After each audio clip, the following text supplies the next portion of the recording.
இந்தியாவின் 76வது குடியரசு தினத்தை முன்னிட்டு சென்னை ராயப்பேட்டை பகுதியில் உள்ள ஐசோஸில் ஜவஹர் ஹுசேன் குடியிருப்போர் நல சங்கத்தின் சார்பில் தேசிய கொடி ஏற்றும் விழா அதன் தலைவர் ரஃபியுல்லா தலைமையில் நடைபெற்றது.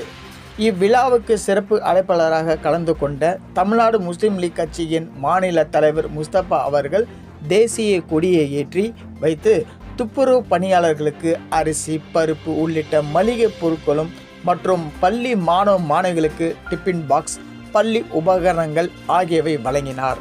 இதில் 100க்கும் மேற்பட்டவர்கள் பயன்பெற்றனர்.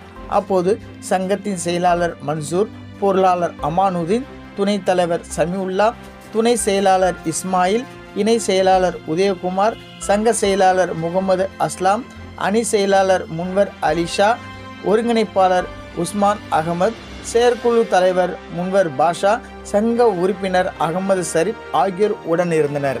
நியூஸ் வணக்கம் தலைமுறைக்கு சென்னையிலிருந்து செய்தியாளர் முகமது சுலைமான்.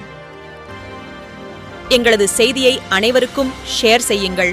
மறக்காமல் சப்ஸ்கிரைப் செய்து கொள்ளுங்கள். உண்மை செய்திகள் உடனுக்குடன் வணக்கம் தலைமுறை.